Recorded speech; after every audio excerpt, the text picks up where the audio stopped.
시청자 여러분 안녕하십니까? 국현호입니다. 안녕하세요. 백승주입니다. 8월 18일 토요일 남북의 창입니다. 오늘 준비한 주요 소식부터 보시겠습니다.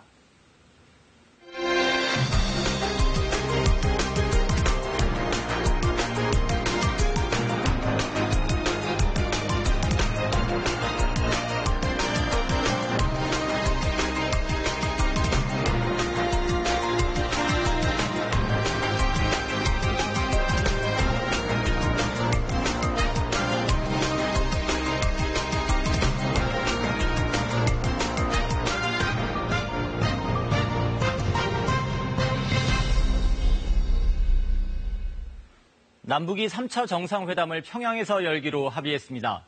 시기는 9월로만 정했는데 북미 간 접촉 상황에 따라 날짜가 확정될 것이란 의견에 힘이 실리고 있습니다. 실제 미국 정부의 긍정적 메시지가 이어지고 있고 폼페이오 장관의 방북 가능성도 커지는 등 분위기도 괜찮아지고 있습니다. 이번 주 이슈엔 한반도는 남북 정상회담 개최 소식과 또다시 반전 분위기를 타고 있는 북미 관계 짚어봅니다. 이다솜 리포터입니다. 3차 남북 정상회담 개최를 논의하기 위해 열린 남북 고위급 회담. 남북은 이 자리에서 일정에 올라있는 남북 정상회담을 9월 안에 평양에서 열기로 합의했습니다.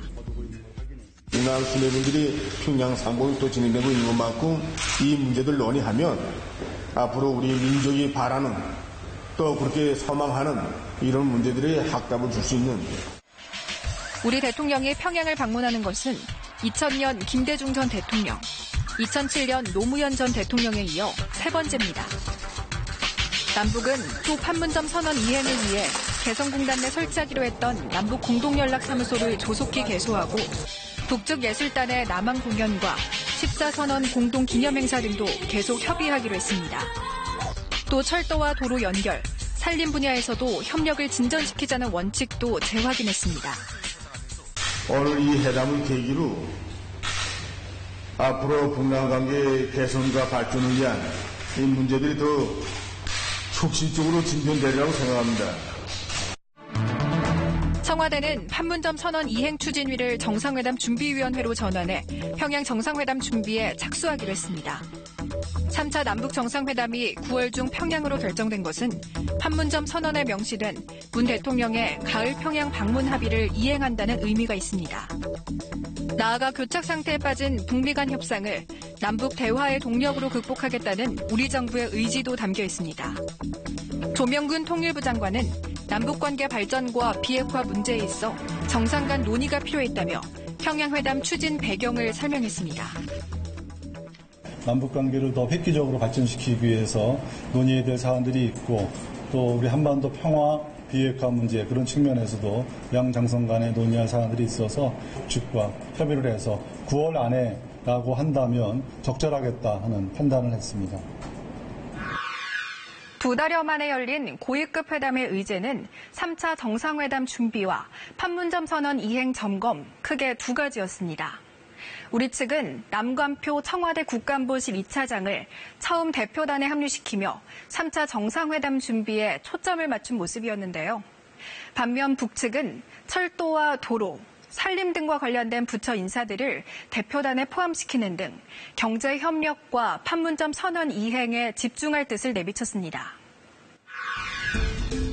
고위급 회담이 열린 다음 날, 북한 매체들은 일제히 9월 평양 남북 정상회담 소식을 전했습니다. 북남 순회 상봉과 회담을 9월 안에 평양에서 가지기로 합의했습니다. 하지만 구체적으로 언제 정상회담이 열릴지에 대해서는 남북 모두 말을 아꼈습니다.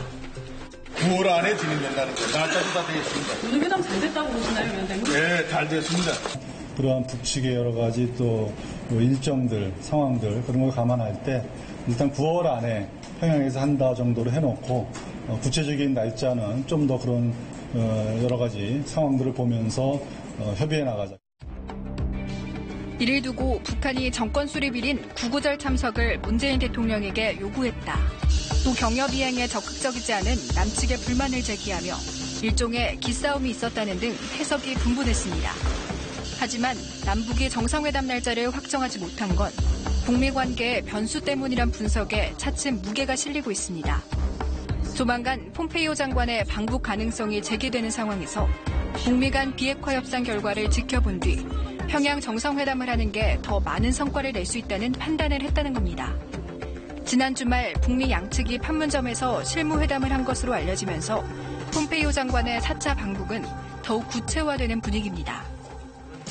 Mike Pompeo is prepared to go back to North Korea to meet with Kim Jong-un. 문정인 통일 외교안보 특보도 BBC와의 인터뷰에서 폼페이오 장관이 다음 주 북한을 방문할 가능성이 있으며 북미가 합의를 도출할 수 있을 것으로 본다고 말했습니다. 폼페이오 장관 역시 비핵화 협상에 진전이 이루어질 것으로 믿는다고 밝혔고 미 국무부도 긍정적인 신호를 내비쳤습니다. So continuing to make progress and hoping that we can make a big step here before too long. 폼페이오 장관의 4차 방북이 이뤄질 경우 지난달 3차 방북과는 다른 양상이 될 것으로 전문가들은 예상하고 있습니다. 폼페이오 장관은 당시 핵시설 리스트와 종전선언 문제를 놓고 북한과 줄다리기를 했지만 김정은 위원장을 만나지도 못하는 등 아무 성과 없이 돌아와야 했습니다. 또다시 빈손 방북 논란이 불거질 경우 북미 간 비핵화 협상에 큰 타격이 예상되는 만큼 이번에는 두 나라가 이른바 빅딜을 이뤄낼 것이란 관측이 많습니다. 그 전체적인 미국 언론이 공화당이랑 민주당 양당 상관없이 폼페이오 방북에 대해서 성과가 없었다, 결실이 없었다라는 엄청난 비판을 했었고요.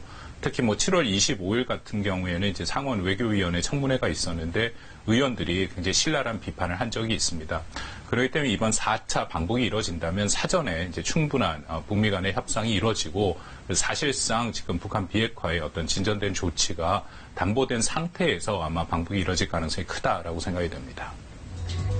비핵화 협상에 다시 속도가 붙은 건 양국의 국내 정세와도 관련이 있습니다. 뉴욕타임스는 트럼프 대통령이 올가을 안에 종전선언에 대한 지지를 밝힐 수 있다고 보도했습니다. 11월 미국 중간선거를 앞두고 연임을 노리는 트럼프 대통령이 이른바 깜짝 쇼를 준비할 수 있다는 겁니다. 이는 정권 수립 70주년을 맞아 구체적 성과가 필요한 김정은 위원장의 이해와도 맞아떨어집니다. 비핵화를 하겠다고 전 세계에 약속을 했고 거기에 따라서 체제 안전 보장을 확보하겠다. 이러한 그 정상 간의 합의를 가져왔는데 실질적으로 지금 이루어진 것들이 없기 때문에 대내적인 면에서 통치 차원에서 정권 70주년 이걸 계기로 해서 나름대로 큰 행사를 앞두고 부담이 될 수 있겠죠. 나름대로 종전선언에 대해서 의견을 갖고 접근하고 또 체제 안전보장에 대해서 상당히 이 진전이 있다면 또 이 비핵화에 대해서도 진전된 조치가 나오리라고 생각이 됩니다.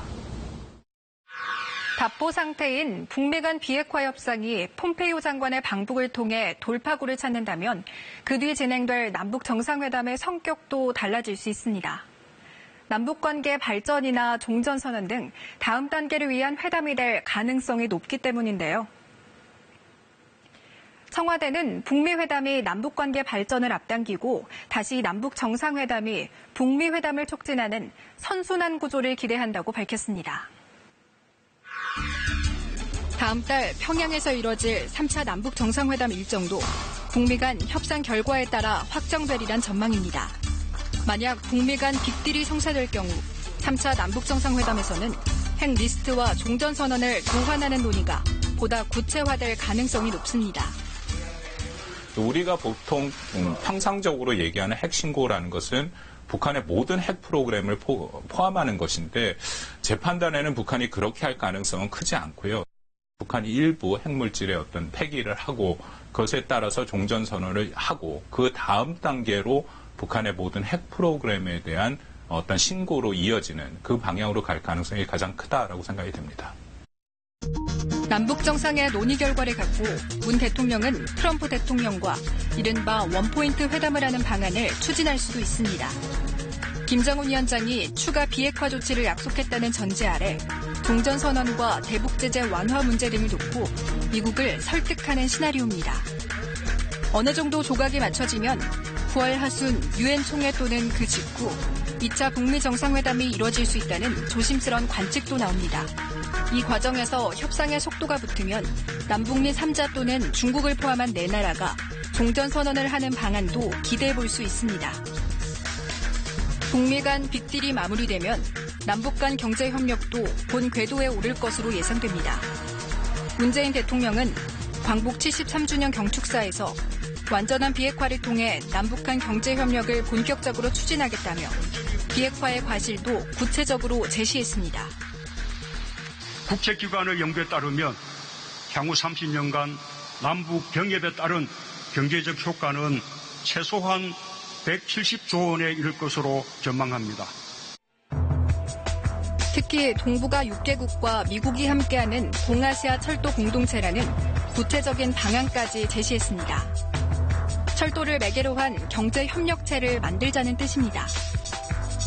대북제재 해제에 우리 측이 미온적이라며 불만을 보이는 북한을 달래는 한편 대북제재를 해제한 뒤 미국이 가져갈 경제적 이익을 제시하며 다시 한번 북미 협상 중재자로서의 역할에 나서겠다는 뜻으로 풀이됩니다. 남북 간의 협력은 물론이고 동북아의 그 상생과 협력을 확대해 나가겠다. 그래서 평화, 협력, 안보 체제를 구축을 해가지고 한반도의 평화는 물론이고 동북아의 평화까지 안정적으로 이걸 이룩해 나가겠다는 뜻이기 때문에 동시에 이것은 한반도의 비핵화 과정을 좀 더 촉진시킬 것이고 더불어서 짧게는 지금 답보 상태에 있는 북미 비핵화 협상의 돌파구를 마련하는 데도 상당히 영향을 주리라고 봅니다. 북미 정상회담 이후 2달 넘게 제자리 걸음을 하고 있는 비핵화 논의. 하지만 3차 남북 정상회담을 앞두고 북미 간 협상에서 돌파구의 기미가 엿보이는 분위기입니다. 비핵화와 종전선언을 촉진해야 할 우리 정부의 운전자 역할이 9월 남북 정상회담을 앞두고 또 한 번 시험대에 올랐습니다.